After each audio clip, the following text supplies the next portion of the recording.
লুটপাটে নাজুক ব্যাংকিং খাত, খেলাপি ঋণের বোঝা অর্থনীতিতে। মহানবীকে কটূক্তির অভিযোগ, খুলনায় কলেজ ছাত্রকে উন্মত্ত জনতার গণপিটুনি, মৃত্যুর আশঙ্কা। ছাত্র জনতার গণ অভ্যুত্থানের মাস পূর্তি, রাষ্ট্র মেরামতে সরকারকে যৌক্তিক সময় দিতে চান বৈষম্য বিরোধীরা।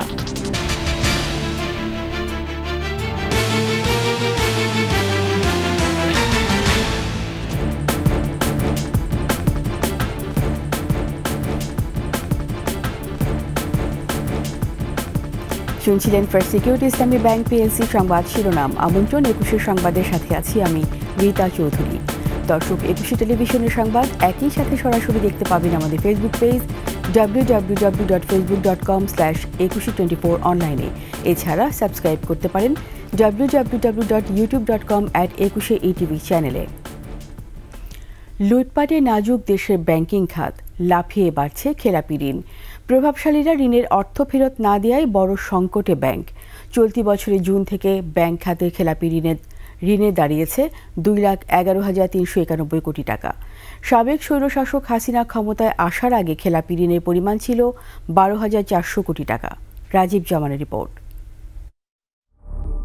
হুহু করে বাড়ছে খেলাপি ঋণ। গত 15 বছরের ঋণ জালিয়াতির কারণে ধুঁকছে দেশের ব্যাংকিং খাত। 2009 সালে খেলাপি ঋণের স্থিতি ছিল 22,482 কোটি টাকা, যা ক্ষমতাচ্যুত হাসিনার 15 বছরে বেড়ে 2,11,391 কোটি টাকায় উন্নীত হয়েছে। বাজেট হচ্ছে আমাদের 8 লাখ 7 লাখ কোটি টাকা, 7.5 লাখ 8 লাখ কোটি টাকা।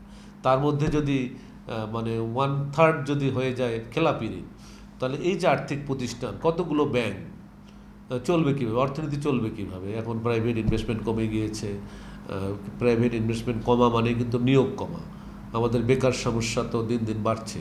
আমরা তো চাকরি তৈরি করতে পারছি না। বাংলাদেশ ব্যাংকের তথ্য বলছে, চলতি বছরের জুন শেষে ব্যাংকগুলোর বিতরণকৃত ঋণের স্থিতি ছিল 16,83,396 কোটি টাকা। এই ঋণের 12.56% এখন খেলাপি। সবচেয়ে বেশি খেলাপি রাষ্ট্রায়ত্ত ব্যাংকে 32.77%। দেশি বেসরকারি ব্যাংকে খেলাপির হার 7.94%। হাসিনা ঘনিষ্ঠ প্রভাবশালীরা ঋণ ফেরত না দেওয়াতেই খেলাপির এই উলম্ফন। এদিকে গত 15 বছরে পুনঃতফসিল, পুনর্গঠন, অবলোপন সহ বিভিন্ন নীতিমালার উদার ছিল বাংলাদেশ ব্যাংক। এই সময়ে খেলাপি ঋণের প্রকৃত চিত্র ধামাচাপা দেওয়া হয়েছে। এসালম, সালমান এফ রহমান, নজরুল ইসলাম মজুমদারের মতো প্রভাবশালী ব্যবসায়ী ও ক্ষমতাসীন দলের নেতাদের মালিকানায় থাকা ব্যাংকগুলোতে অবাধে লুটপাট হয়েছে হাসিনা সরকারের আমলে। অনিয়ম, দুর্নীতিতে বিপর্যস্ত এসব ব্যাংকের প্রকৃত চিত্র সামনে এলে অনেক ব্যাংক চরম অস্তিত্ব সংকটে পড়বে বলে আশঙ্কা করা হচ্ছে। 5 লাখের কাছাকাছি কিন্তু আছে। হ্যাঁ, দুটো বিষয় অবলোপন, আরেকটা হলো যে আদালত কিন্তু মামলা করে এটা স্থগিত করে দেয়। এখন আদালতের আইনের কোনো ফাঁকফোকর দিয়ে স্থগিত করে, সেগুলো আর কিন্তু আমাদের সামনে আসতেছে না। রাজীব জামান, 21 টেলিভিশন, ঢাকা। মহানবীকে কটূক্তির অভিযোগে খুলনায় গণপিটুনির শিকার হয়েছে উৎসব মণ্ডল নামের এক তরুণ। বুধবার রাতে নগরীর সোনাডাঙ্গা আবাসিক এলাকায় এ ঘটনা ঘটে।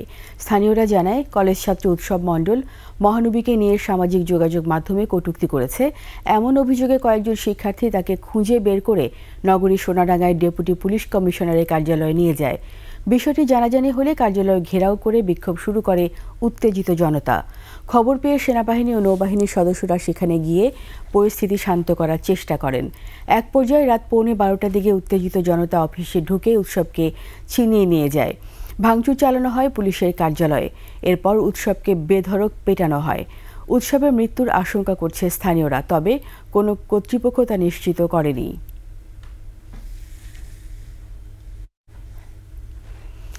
শেখ হাসিনার স্বৈরাচারী শাসনামলে রাষ্ট্রের সব প্রতিষ্ঠান ধ্বংস করে দেয় এখনও দেশবাসী পরিপূর্ণ বিজয়ের স্বাদ নিতে পারছে না। বৈষম্য, প্রতিহিংসা, দুর্নীতি নির্মূলে দায়বদ্ধতার সংস্কৃতি গড়ে তুলে সরকারকে যৌক্তিক সময় দিতে চান বৈষম্য বিরোধী ছাত্র আন্দোলনের কর্মীরা। তৌহিদুর রহমানের রিপোর্ট।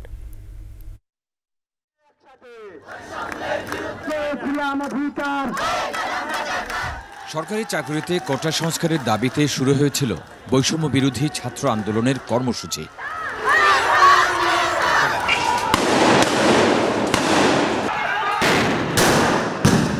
জুলাই আগস্ট হত্যাকাণ্ডে প্রাণ হারান শত শত মানুষ, আহত হন হাজার হাজার শিক্ষার্থী ও সাধারণ মানুষ। ছাত্র জনতার আন্দোলনের মুখে শেষ পর্যন্ত দেশ ছেড়ে ভারতে চলে যান শেখ হাসিনা। আত্মগোপনে চলে যায় তার দলের নেতাকর্মী ও সরকারের বিভিন্ন কর্তা ব্যক্তিরা। কঠিন পরিস্থিতিতে দেশের দায়িত্বভার গ্রহণ করেন নোবেলজয়ী অধ্যাপক ডক্টর ইউনূস। বিজয়ের এক মাসে দেশ কতটুকু এগিয়েছে, কতটুকু কমানো গেছে বৈষম্য, এমন প্রশ্ন ছিল ছাত্র আন্দোলনের নেতাদের কাছে। প্রতিহিংসামূলক রাজনৈতিক চর্চার যদি অবসান ঘটানো যায় বাংলাদেশে, তাহলে আমরা বাংলাদেশে একটা খুবই সুন্দর একটা গণতান্ত্রিক চর্চা দেখতে পাবো। মাসের মধ্যে আমরা আসলে সরকার গঠন হওয়া এই কার্যক্রমের মধ্যে আমাদের দেশ আসলে দেশের তেমন কিছুই আমরা করার সৌভাগ্য হয় না। তার মধ্যে বন্যা ছিল, এই বন্যার কারণে একটা অবস্থা দেশের ক্রিটিক্যাল সিচুয়েশন গেছে। যারা স্বৈরাচারের দোষর ছিল তাদেরকে শাস্তির আওতায় যখন আমরা আনতে পারবো, তখন আমরা একটি নতুন বাংলাদেশ, আমরা একটি স্বাধীন বাংলাদেশ কিভাবে সাজিয়ে তুলব, সেটা আমরা আশা করি আমরা গড়ে তুলতে পারবো। বৈষম্য বিরোধী ছাত্র আন্দোলনের সমন্বয়করা বলছেন, 16 বছর ধরে যারা অনিয়ম দুর্নীতি করেছে, ছাত্র জনতাকে হত্যা করেছে, তাদের বিচার করতে হবে। পাশাপাশি ধ্বংস হয়ে যাওয়া প্রতিষ্ঠানগুলো সংস্কার করতে হবে। আমরা শেখ হাসিনার পতনের মাধ্যমে আংশিক বিজয় অর্জন করেছি। আমাদের চূড়ান্ত বিজয় অর্জিত হবে তখন যখন আমরা শেখ হাসিনার দাসদেরকে উচ্ছেদ করতে পারবো, তথা শেখ হাসিনা যে ফ্যাসিজম কায়েম করেছে গত 16 বছরে, সেই ফ্যাসিজমকে আমরা উৎখাত করতে পারবো। সেই উৎখাতের লড়াই কিন্তু এখন চলছে। আমরা আমাদের জায়গা থেকে 5 আগস্ট পরবর্তী সময় থেকে বলে আসছি, রাষ্ট্র সংস্কারের ক্ষেত্রে বৈষম্য বিরোধী ছাত্র আন্দোলন তার জায়গা থেকে আন্দোলনের ধারাবাহিকতা রক্ষা করবে।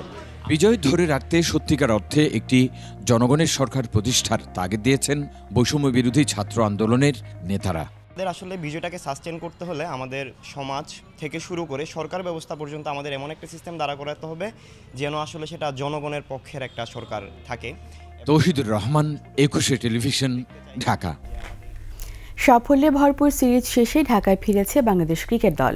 রাতে 2 বহরে দেশে পা রাখে টাইগাররা। প্রথম বহর শাহজালাল বিমানবন্দরে আসে রাত 11টায়। দেশের মাটিতে পা রাখার পর ফুলের শুভেচ্ছায় তাদের বরণ করে নেন বিসিবির কর্মকর্তারা। দলে বাকি সদস্যরা ঢাকায় আসেন রাত 2টায়। বিমানবন্দরে গণমাধ্যমের মুখোমুখি হয়ে নাজমুল হোসেন শান্ত বলেন, পাকিস্তানের বিপক্ষে সিরিজ জয় টেস্ট ক্রিকেট বাংলাদেশের সেরা অর্জন। হত্যা মামলায় বিপাকে রয়েছে সাকিব আল হাসান, তার বিষয়েও অন্তর্বর্তী সরকারের প্রধান উপদেষ্টার সাথে কথা বলবেন শান্ত।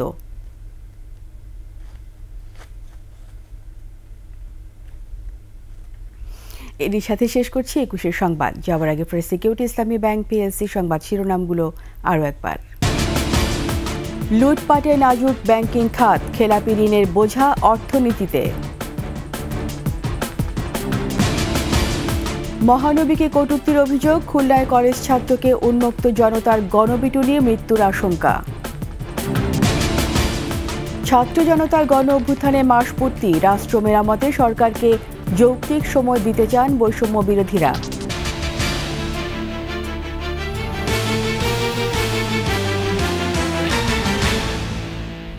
সবশেষ সংবাদ জানতে ডায়াল করুন 2021 নম্বরে আর ভিজিট করুন ekushe-tv.com ওয়েবসাইটে।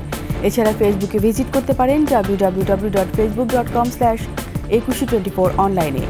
সাবস্ক্রাইব করতে পারেন www.youtube.com/ekushe-etv চ্যানেলে।